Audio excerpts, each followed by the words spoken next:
Music Scene Investigation is indeed on the air. My name's Rich Wildman. Hello to everybody out there. Glad you're with us today.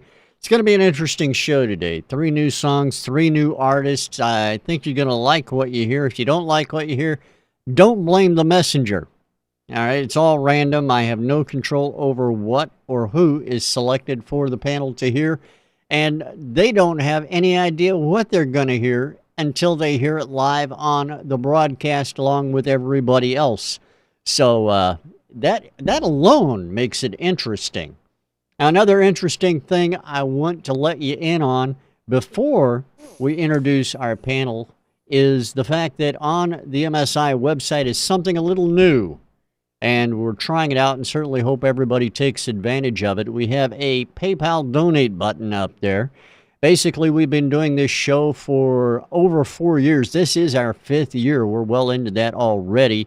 And we've been doing it out of pocket. Now we're asking for everybody's help so we can continue doing what we do for independent artists and for music fans like you, bringing you great new music to listen to and helping those artists out by providing great critique and review of their music. So if you're so inclined, we'd love to see you press that button and give what you can. It doesn't make any difference how much.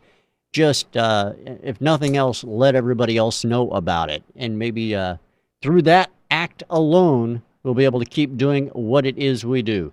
Now, I want to take the opportunity to introduce our panel today on the broadcast in London, England, none other than the merry old man himself, Mr. Ian Husbands. How are you? How are you? What we need, right, is like one of those campaign adverts. You know, where the piano music comes in. Ian Husbands approves this message. Then that sort of voiceover where it's like, you know, music makes up the world around us. Do it for the children. That's the sort of thing, you know what I mean? Yeah. So I think we should put that together, you know, with lots of scenes of, like, you know, people listening to music and landscapes and stuff like that to sort of give it a global edge. I doubt we'd be elected if we did that.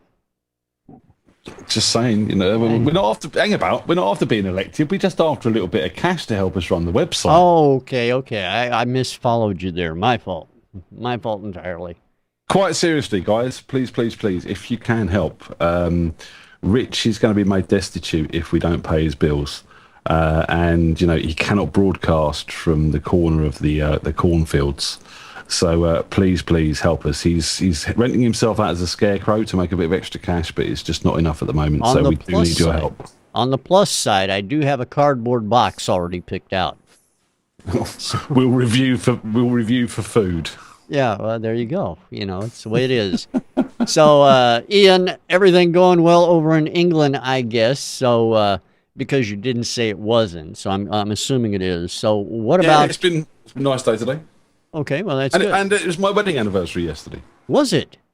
Yes, 6 years. I did not notice this because on your Skype handle, the little mood thing, it says still the 1st year anniversary of MSI. Oh, well, I'm still celebrating that. Well, that is something to celebrate, by the way. So tell me about the witness statements from last week when we had Duncan Bruce, Jay Lung, and Nikki Joy on the broadcast with us. Well, before I do that, I'm going to take Box the crap up on his offer. He has offered us his firstborn. So we're going to take that, and then we can sell the firstborn soul to the devil, and MSI will run forever and a day. Or at least until somebody figures out a loophole in the contract. Well, yeah. We're not Robert Johnson or anything, are we? So, you know. No. We should be good. Anyway, yes, witness statements. We have some of those. They were slightly disagreeable, but basically with us. Because on songwriting, song 1 took 50% of the votes, rather than song 3, which was our song of the week, The Voyage by Nikki Joy. So, yeah, After the Ice by Duncan Bruce got 50% of the votes for songwriting. But on performance and mix and production, our audience agreed with us all the way. So number 3 wins with them as well. As Meatloaf says, 2 out of 3 ain't bad. Indeed, it wasn't even 2 out of 3. I mean, you know, I'll settle for the fact that it's still got votes on songwriting as well. All right. That makes sense. I appreciate it, Ian. Thank you very much. And now over to Las Vegas. In Las Vegas, the ever wonderful Ms. Andrea Bensmiller. Hey, Andrea, how are you? I'm okay, Rich. How's it going there? It's going all right. It's hot. It's hot. Oh, Lordy. It's not so much the Uh, heat, it's the humidity here. I mean, it's 77 degrees, believe it or not. 77 degrees normally isn't hot, but couple that with 83% humidity, and I think we got something. oh, you would be called a whiner in our part of the country. Well, you know. and in my part of the world as well. I'm called a whiner here too. So what's new? Yeah, it's pretty humid here too. We've had a couple storms, so that part is at least nice. So 102 degrees, Las Vegas, soon to be oceanfront property. I think if all my plans work out right. Pinky Well, and I know have you're a plan. You're hell bent on California going down. I know that, but I don't know if Vegas is going with them. I don't know. Vegas is going to be fine. You guys are just going to have a property value increase because of being oceanfront property, Yeah, that could happen actually, and that wouldn't be a bad thing. No, I don't think so. So we would probably have an invasion. Suddenly, everybody would want to live in the desert. There you go. It wouldn't be desert anymore. Well, it might be. If Al Gore has his way, we'll all be living in a desert. Just saying. Mm-hmm. mm-hmm. Mm-hmm.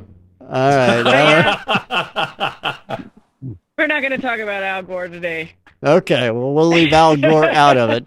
Everything else going all right out there in Vegas and with you?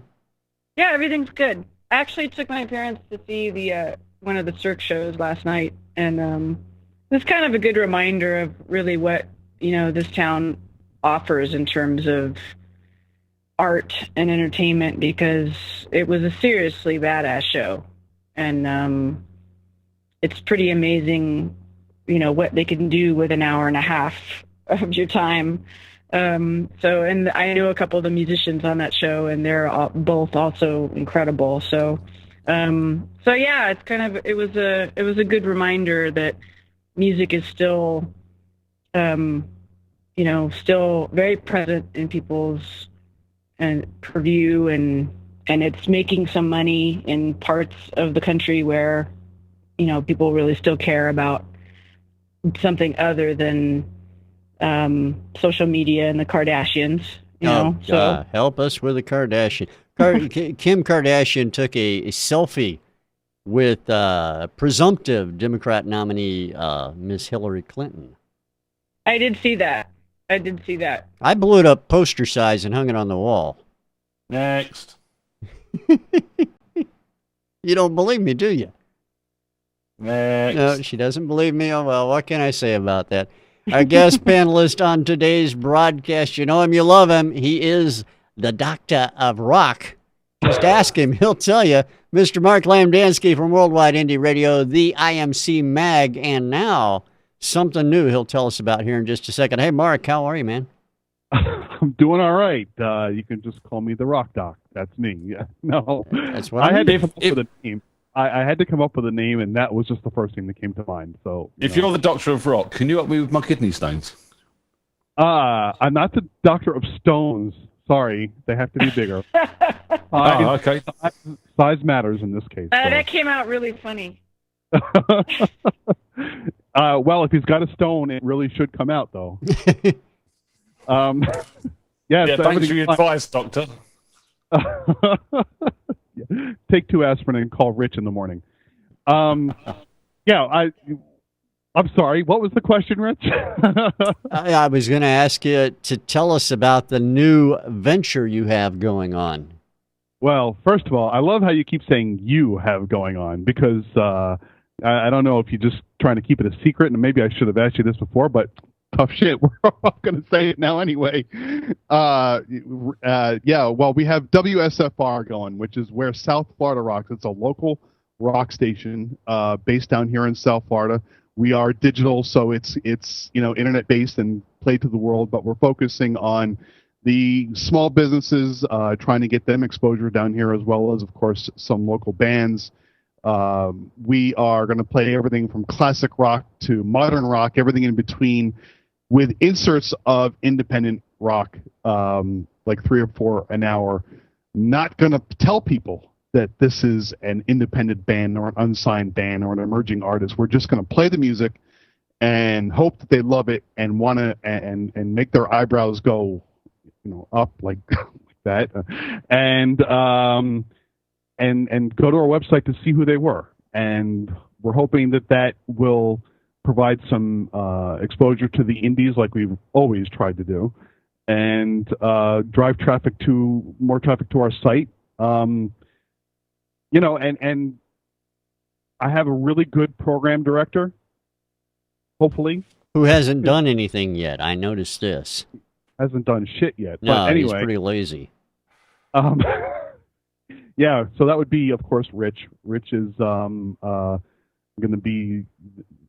Well, you're actually doing voice tracks as well, so you're my head voice track artist, or what are you, a voice personality? No. Now, all right, so WSFR, you got that going for you. You also have a little thing we like to call the IMCMagazine, which you've been running for a while now. I know that you carry the MSI hit list winner in that magazine every month. So fill us in on how that's been going. I know you've been running it now for about 6 months, hasn't it been? Yeah. Let's see. We just released issue 6. Yeah. So it's been 6 months, and it's going pretty well. Our subscriber base is going up. Our viewership is going up. We've got a terrific team of folks who are providing the content for the magazine, including, as you said, the MSI hit list, which we put in there each month. We also pick our own band of the month, which gets the cover each month. It's going really well. We, of course, are trying really hard to build up that subscriber base, and the magazine is free. So if you're out there listening and you're looking to discover new, not just music talent, but art, books, film. Occasionally, we even feature some beer microbreweries in the magazine. It's just anything that's not conglomerate. That's what we're featuring in this magazine. If it's a small business or an independent artist or whatever it might be, that is what we are trying to expose in this magazine. Now, that's a very cool idea, I think, and I certainly hope that everybody out there takes the opportunity to look at a copy of it and subscribe to it, because it's all about helping out the independents. And in this case, it's not you're not limiting yourselves to just music. You're covering every aspect of independence. Yeah, absolutely. Big business has taken over the world. There's no secret about that. And I think more and more these days, a lot of communities are trying to bring back the small business and start helping the mom and pops out. And that's one of the things we're trying to do as well. That makes perfect sense. And that's a very, very cool thing to be doing. Of course, the best of luck on that and everything that you've got your finger in. I mean, it's like, you're the guy who has a finger in everybody's pie. My goodness. Thanks. What was wrong with that? What was wrong with that? I read the script just like you told me to.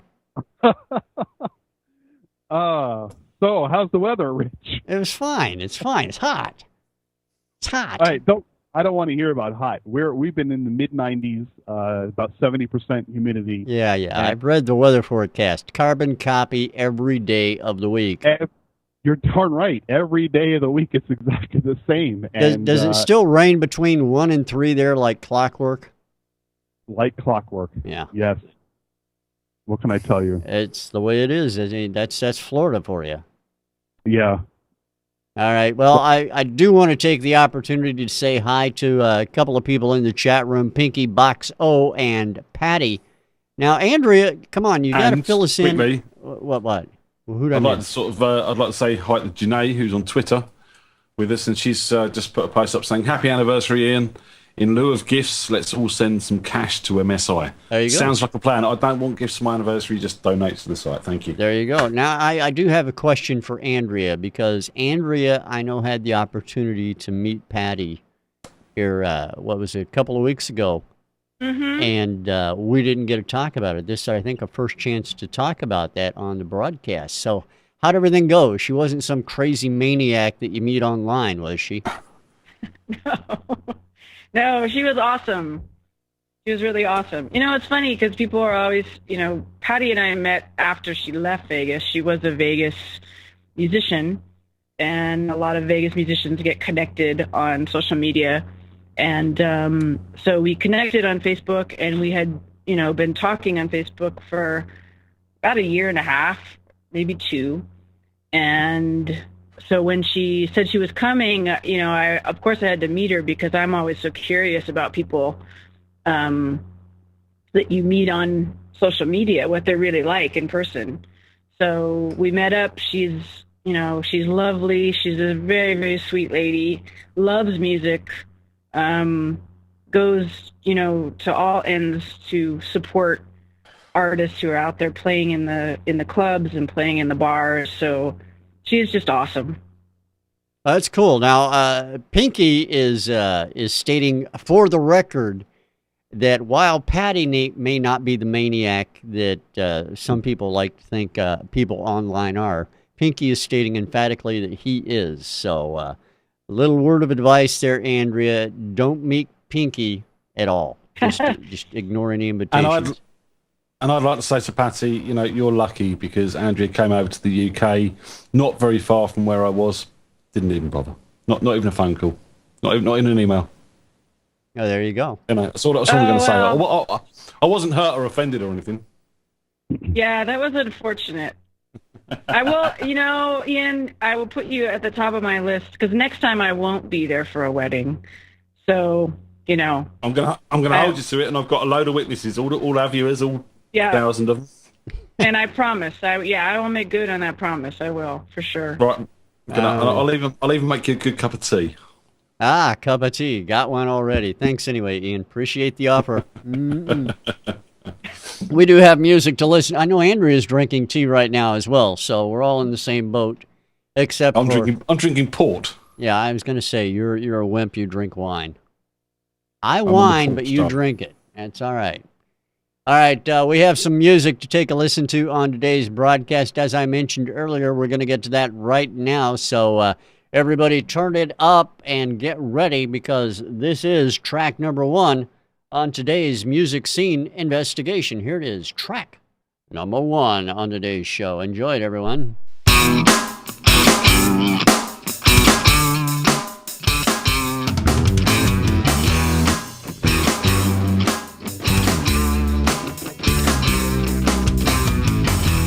Deep within the sea, there's a cave that holds a soul much darker than me.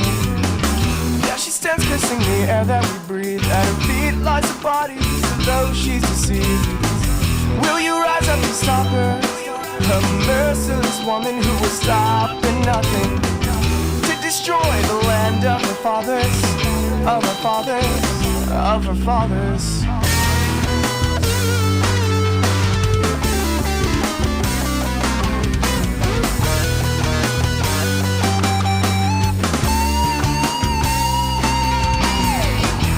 Dare try to spite me, destroy the ground that you walk on in your act of defiance. The stars are mine for the taking. These oceans erupt and this world is now breaking. Curses to the one who killed my love.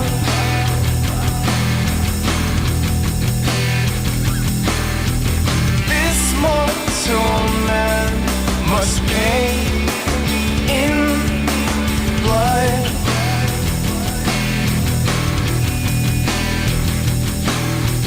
Curses to the one who killed my love.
And that is track number 1 on the broadcast. And we're going to take and go over to our panel, find out what they think about it right now. This goes... I just made that part up. Did you like that, Ian?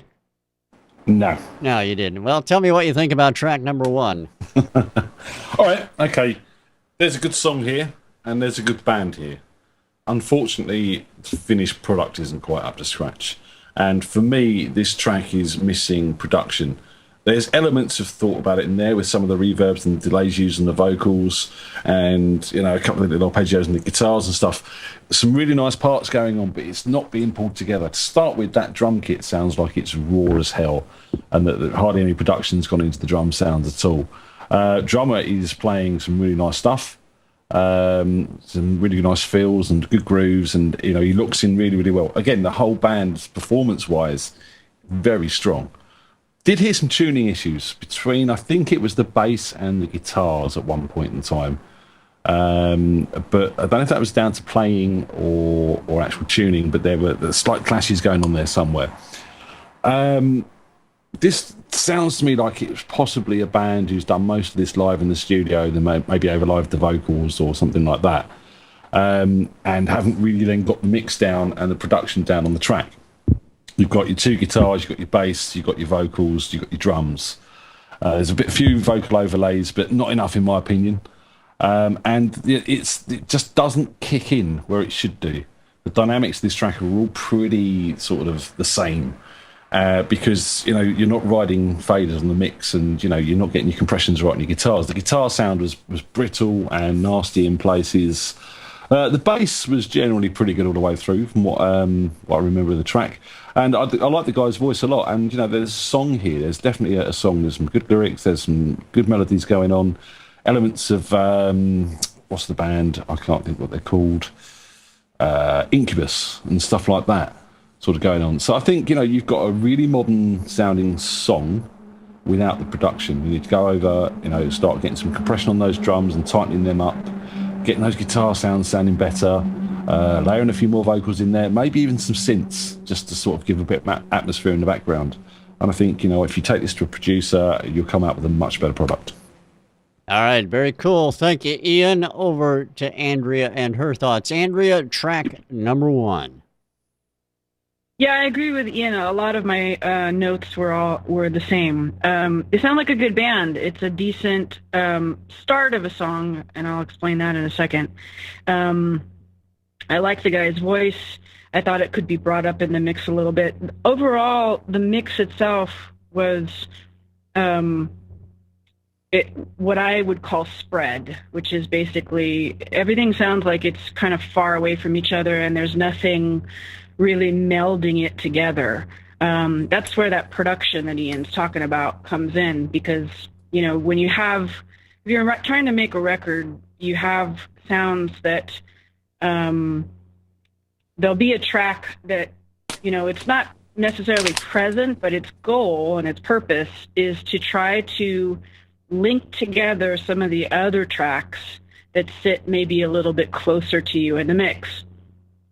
So they give the mix some depth, and they kind of join it all together, so it doesn't feel like, oh, I have all these separate instruments. I'm going to put one over here on the right and one over here on the left, and this one, you know, maybe a little bit further back. It's not a real good use of what you've got in terms of depth of the spectrum. So this mix for me was really simple in that way, and so it just didn't have a melding that brought everything together.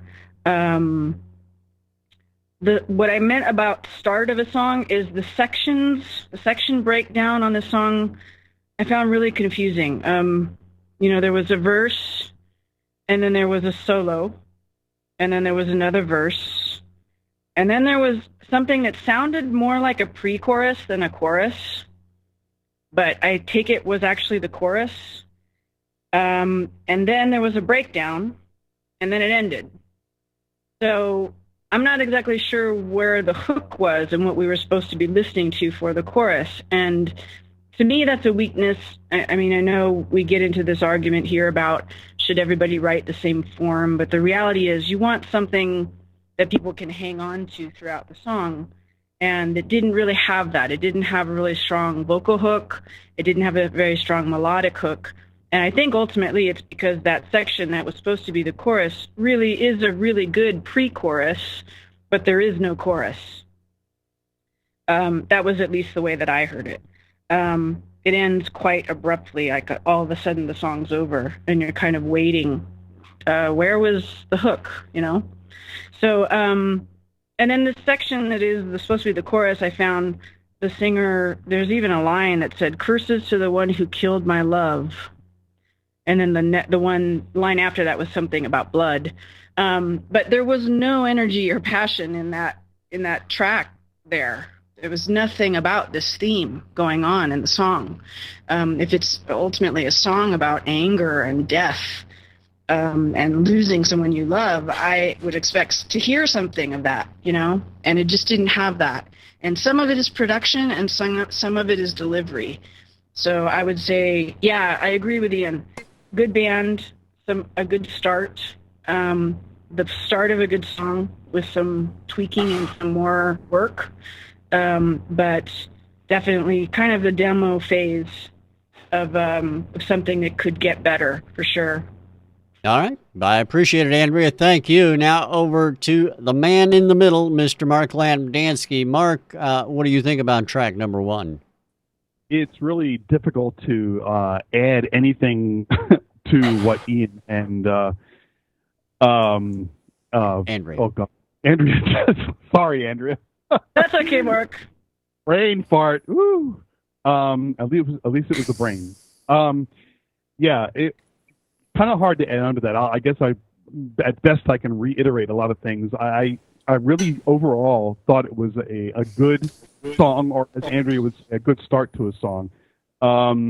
It needs some work. The drums were, I think, too in your face, maybe too far high in the mix, if that's the proper way to say it.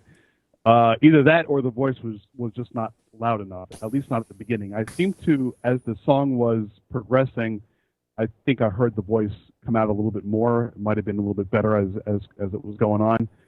I heard spots where the guitar seemed to be out of tune. The singer has a good voice. I think he needs to put a little more passion into his singing. It sounded the whole song seemed one note and passionless to me. And I think what it really needs ultimately is Tom Chianti. But I didn't hear the hook either. Like Andrea, I thought at times, oh, here comes the hook, and no, nothing. So, but add some more to the song, fix the mix, get the voice more out in front, and add a little more passion into that voice, and I think you've got a good song going on here. All right, bye. Can it be saved, Doctor? Can it be saved? It can be saved, my son. There you go. There's the word from the panel on song number 1. Song number 1 is called Curses, and that's by a group called Jet Fighter Kaleidoscope.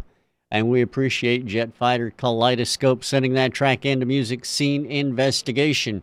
You want your track in front of the panel, go to MusicSceneInvestigation.com, click on Submit a Song at the top of the page, and there you'll find all the information on how to get those tracks sent in. Basically, you just make sure your song agrees with the rules or fits those rules and submit it.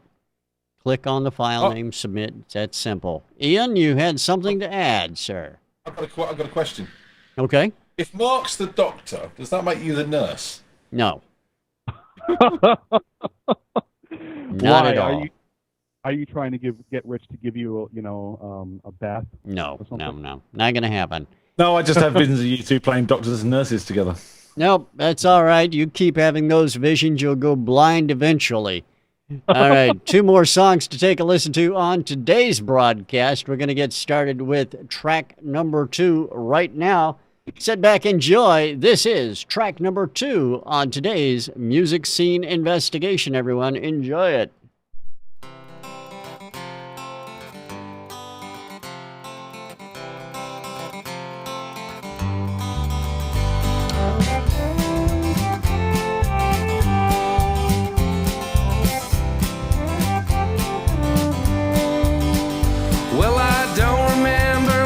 said last night that's got you feeling the way you do today? And if I had a way to go back in time, take all the words I used away. I'm not sure how it all started. Somehow we both ended up broken hearted.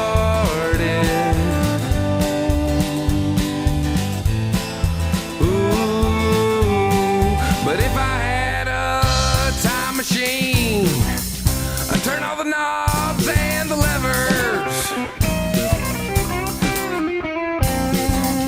A time machine, I would lift it off the ground, yes I would.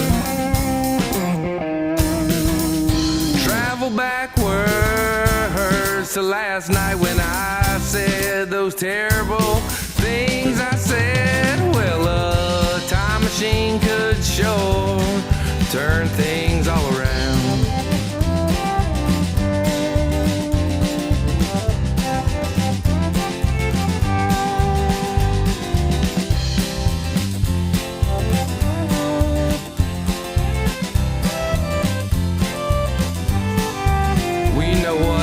If I had a time machine, I'd probably do some other things, like I'd travel back to 1932.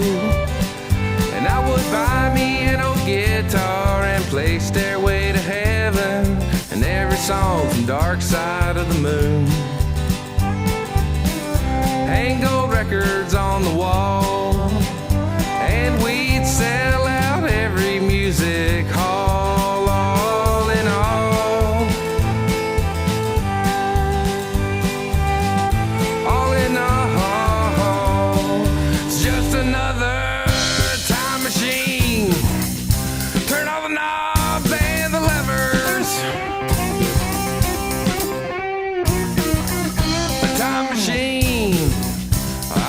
Lift it off the ground, yes I would. Travel backwards to last night when I said those terrible things I said. Well, a time machine could sure turn things all around.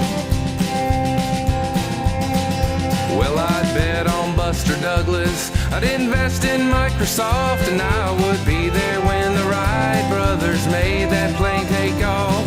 I'd stop all of the wars before the first attack. Well, I'd beam around the universe, but first I'd take it back. Last night when I said the terrible things I said, a time machine could turn things all around. To last night when I said the terrible things I said, a time machine could turn things all around.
That is track number 3 on the broadcast today. We're going to turn things over to the panel once again, starting out with Andrea this time around.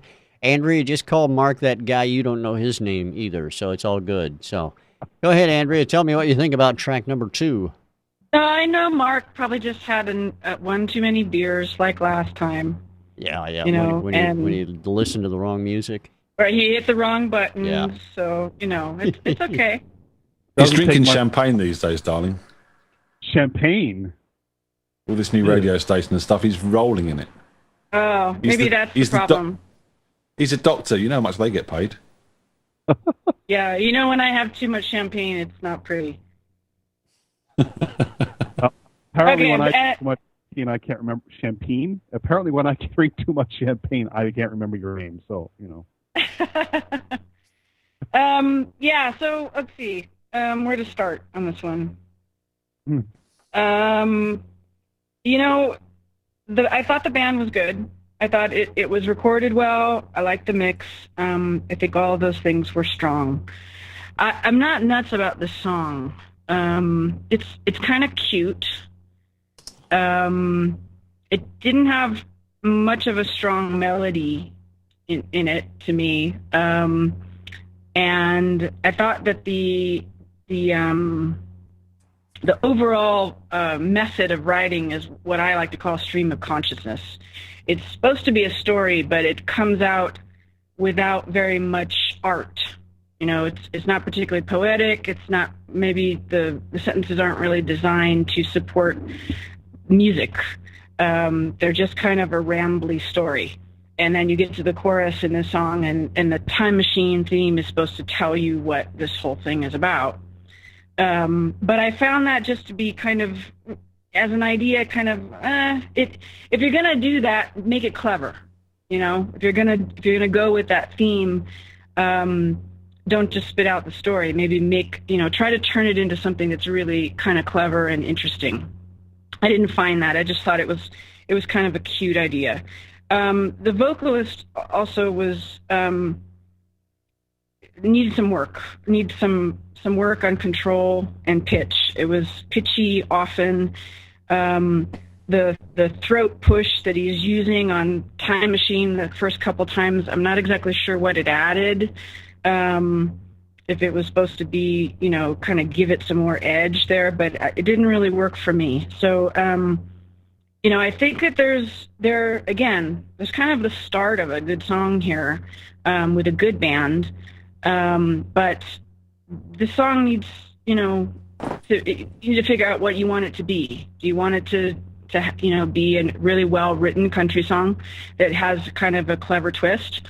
Or do you want it to be this kind of cutesy song that you stick on your record and nobody really listens to? Because it doesn't have a whole lot to me in terms of ear candy and what you like to hear when you hear a really kind of tasty song. So something there, definitely, but some work needed from the vocalist and from the songwriting point of view. All right, very good. Thank you, Andrea. Over to Mark the Rock Doc. Mark, what do you think about track number 2? I got to tell you, I really dig when Andrea talks about this stuff, because she takes what I'm thinking and I can't put into words, and she puts it into words perfectly. So good on you, Andrea. Oh, thanks, Mark. I everything she was saying, I'm going, oh yeah, that's how I should say it, But the mix, I'm not, an expert in the mix, but I don't know if anybody heard what I heard, but everything seemed to be more towards the left side, and the voice was on the right, and the electric guitar was on the right. Nothing was centered, at least not in my headphones. Nothing was centered. I don't know if that was done purposely or not, but I got dizzy listening to it. The song itself, not bad. It's a good start. I'm not so sure that country is a genre that I would go with if I'm going to start writing a song about time machines. But actually, I got to tell you, I was a little confused at times listening to the song as to what genre they really wanted. It seemed to be going back and forth between a few different ones. But, and one thing, whoever the song was written for, I hope they forgave him, because he did seem very sorry about what he said. So, That's it. I don't know what else to say about the song. It was, it needs work, but conceptually, not bad. All right. I appreciate it, Mark. Thank you. And now we'll go over to Ian and find out what he thinks. Ian? Right, first off, this has to be a first for a country song about time machines on MSI. I'm good with that. That's a cool thing. Secondly, the rhythm section on this, the bass player and the drummer, absolutely fantastic. Definitely live. And there were times when they weren't doing quite what they should be. But, their overall groove and togetherness and tightness, and the bass player especially was playing some fantastic little parts. Really, really dig that. I think, personally, the whole song needed to be recorded in a smaller barn because it sounded like, to me, I think Mark's got his headphones on the wrong way, personally, but, it sounded to me like the guitarist was barn left, like stuck out right on the left of the barn, and the violinist was stuck out barn right, and, it was all sort of reverby, and they were kind of sort of not quite in with the rest of the band, and everything else was kind of central. I'll be honest, I kind of like it. I kind of like it because it kind of sounds like a guy's pissed off his missus, and he's gone home and he's gotten a few beers and he's picked the guitar up and he's written this song down and he's recorded it quickly and he's taken it to the band and they've kind of jammed it out and got a recording of it done. And, as Mark says, I hope the girl forgave him because he's obviously put his heart and soul into doing this. And yeah, it's lyrically blatant and there's not a lot of poetry to it, really. It is what it is. But, I kind of like it for that. I kind of like it for its honesty, and I kind of like it for its integrity, I suppose, from that point of view. And, yes, the mix needs a lot of work. It does sound like it's been recorded live, and the mix has been rushed out just to get it sort of done. Especially the acoustic guitar playing at the start, there's a few errors in that. And then, just overall, the vocal was a bit up there, and the mix was just all a bit over the place, as we said, with the violinist barn right and the electric guitarist barn left, and yeah, but I don't see this being a hit. But if it's one of those songs that you heard, maybe being played at a outdoor festival or around and about, you'd sit and listen to it and go, yeah, that was fun. All right, I appreciate it, Ian. Thank you very much.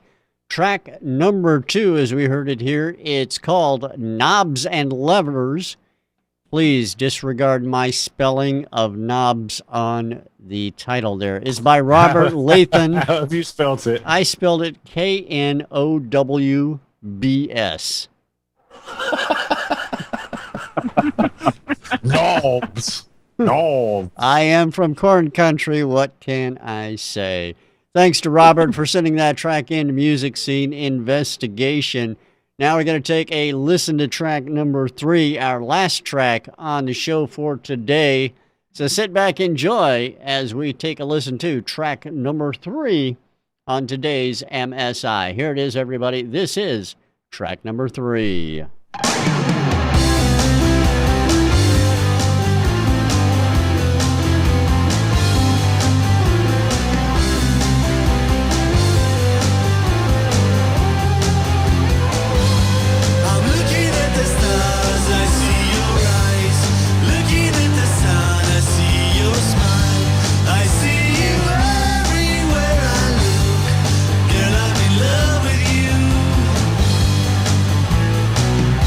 The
There you have track number 3 on the broadcast today. We're going to start out this round of reviews with Mark Lamdanski. What do you say about track number 3, sir? I'm gonna be straight with you and tell you, not going to be a whole lot to be said here. I got a couple of points to make. The song, okay, it was good. The vocals were overall pretty good. It seemed off in some spots, although I have to guess that they meant it to be that way. The guitar sounded a little bit like 80s hair band style, which I love. I mean, I'm a big fan of 80s hair bands. But the vocal style, to me, didn't seem to match the kind of the rock, the guitar style. I would have thought that maybe a more edgy voice style or a more rock voice style would have fit better. Either that or toned down on the rock style guitar to make it seem like they belong together. But still, it was not a bad song. Are you laughing at me, Ian? He's No, smoking. not at all. He's smoking. I'm smoking a cigarette. It happens when he smokes and he's close to the microphone. Yeah, all that heavy breathing is making me sweat, Ian. Sorry, that's my asthma kicking in. That's right. Yeah, that's pretty much it for me. Not a bad song overall. All right. Well, I appreciate your thoughts on that, Mark, and we'll go over to Ian, the heavy breather, next. Ian, track number 3. All right. Okay. Vocally, to me, this sounded like Paul McCartney. And just like Paul McCartney, he was pitchy in places as well. Did I say that live on air? I just did. Fantastic. Hello, Paul. Paul, no, I don't have his phone number, but I'll give you his email.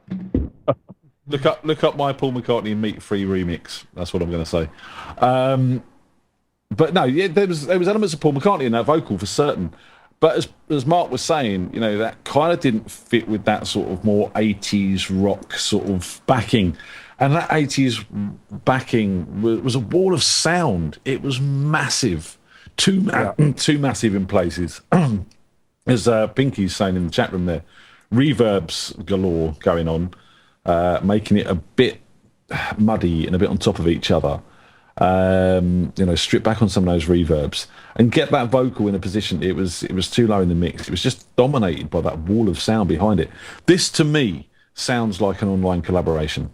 It sounds to me like a group of people across, you know, different countries or different counties or wherever have got together online and put together this song. My other criticism on this was the drums. Not sure if they were live or not, but if they weren't live, then, okay, your programming's cool. But it did get very samey. There was no sort of life in the drums at some places. It was just tat, tat all the way through. You know, more feels, you know, change it up a little bit, make us feel like that is a real drummer behind that kit. If you were a live drummer behind that kit, make us feel like it's a live drummer behind the kit. Otherwise, you know, there's a lot of good ideas going on here, I think. The singer was pitchy. The vocal was a little bit standoffish from the rest of the track. I think, you know, backing off those reverbs, taking off that massive ball of sound, then you might sort of get it sounding something a little bit more together. But yeah, good starting point, but with some work needed. All right. Thank you very much, Ian. Now we're going to go over to Andrea, find out her thoughts. Andrea, what do you think about track number 3? Yeah, I have a lot of the same notes. You know, decent band, some good tracks. I found the mix muddy also, so way too much depth, and I found the guitars kind of competing with each other. Not just sonically, but musically, there was a lot of them going on, especially at those over the solo. It felt like there was more than one solo, and they were pulled back, and they were all kind of trying to compete with each other. So that part of the mix, I thought, needed some work. The vocalist, yeah, pitchy. A lot of pitchiness in there. And I think part of it really has to do with, this is a pop song. I don't know if they know this, but it's a pop song. It's not a rock and roll song. It's not even an 80s rock and roll song. It's a pop song. I'm looking at the stars. I see your face. I'm looking at the sun. I see your smile. I see you everywhere I look. I'm in love with you. That's very typical. Did you write that? I embellished the melody for them. But this is a really typical pop method of writing. When you have a chorus like that that really sounds like that, and not having it produced that way really kind of takes it and totally crushes it, into something it's trying to be that's different. There's a lot of weakness in the melody in the rest of the song, in the verses and in the pre-chorus. The pre-chorus, the Never Let You Go part, is the pitchiest part of the song, and actually was a throwaway melody. It brought nothing to the journey to getting to the chorus. And then you get to this chorus, which is actually, it's sweet, it's very poppy, but it works. It's a little bit poetic. It's positive. It's kind of a sweet love sentiment. And if it had been sung a little stronger and produced a little more like the song that it is, I think that you probably would have something that people would kind of go, well, I don't know if I even really like this kind of music, but it's catchy. It was catchy enough for me to sing it back, and I just wrote down a few of the lyrics. So yeah, I'd say I don't know what this band is trying to be, but it might be worth figuring out whether you're trying to put a square peg into a round hole here, because the writing is a little bit less, let's throw a bunch of wailing guitars all over it, so yeah, there are definitely some good pieces of this that need some work, and the mix absolutely needs some work, but good band, some good playing, and could definitely go somewhere with it.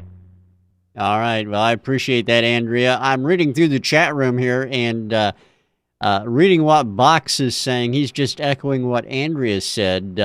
I was pouring the chorus all over my ice cream. I like that. I like that. Somebody should use that in a song, I think. Track number 3 for everybody's information. It is called Everywhere I Look, and that's by a group called Sunday Hats, and we appreciate their sending that track in as well. Thank you, guys. All right, we have our 3 songs heard by our panelists. Now it's time for them to select a song of the week. So I'm going to turn it over to them and let them talk it out and let me know what you decide, guys. I'm going to jump straight in, and I'm going to state that it's not going to be an easy show this week. I think we've got 3 tracks here that all have their own individual issues. They're all good starts for something, but they haven't quite been finished and followed through yet. So, in the idea of this show is to help indie artists. So I'm going to go with song number 1, because I feel that is the track which, when developed with some production, it would be the best overall. So for me, number 1. All right, Mark and Andrea, what do you think? Go ahead, Mark. No one wants to be second. Yeah, well, I'm having a difficult time because normally when I'm on as a guest panelist here, I can easily pick out one song that has grabbed me and make a decision. But I have to tell you that the 3 that were played today, none of them overwhelm me or make me go, yeah, that'll do it. I would suppose that going by the way Ian is thinking, and in terms of the song that has the most potential, I would agree then that song number 1 of the 3 of them would be the way to go. All right, Andrea? Yeah, looking over my notes, and I kind of had the same dilemma, but I'm looking really at the overall, what I think was the overall best sounding song, and I'm looking through my notes in number 1, and I think there was a lot there that was really good to listen to. The form was the problem for me with that, but I think the vocalist was better also, and so I'm going to go with number 1 too. All right, well, there you have it. It is unanimous then. Song number 1 from the Jet Fighter Kaleidoscope, their track Curses. It's going to be our song of the week. So congratulations to them. I want to thank you, Mark. I appreciate you being here with us today. Thanks for taking time out of your busy schedule and hanging out. Pleasure as always. You know, I'm always here for you. Well, we really appreciate that, too, every time you come on. Ian and Andrea, thank you as well, as always. Ian looks Mark. like he's ready to say something. Mark, Yes. I've got this rash, right? God, I knew he was going to go somewhere like that. Okay, then. Do you want it cured, Ian, or is it just something you want to let people know about? I was just asking. I wanted to ask Mark his opinion, knowing he's a man who's probably been there as well. He just wants you to look at certain spots on his body. Yeah, that's You can tell. that's why he wears those T-shirts. You know what? I have to send my nurse in first, so Rich, have at it. On that note, we're going to thank everybody in the audience for joining us, too. I really appreciate it. Now, remember, if you have the opportunity, take a look at the donate button. If it fits your bill, please help out. We definitely appreciate it right here on Music Scene Investigation. We're going to play out with song number 1 today from Jet Fighter Kaleidoscope. This is the song of the week called Curses. Enjoy it. Thanks for being here, everybody. We'll see you again next week right here on MSI. Ciao. Bye-bye. Bye-bye.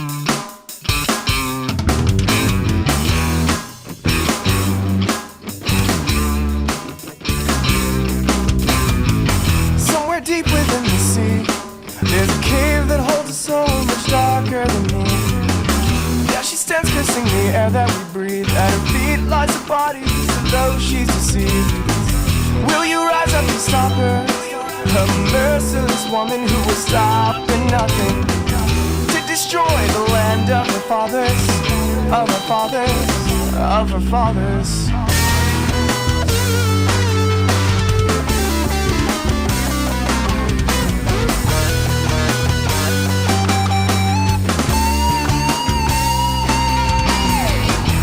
Dare try to spite me, destroy the ground that you walk on in your act of defiance.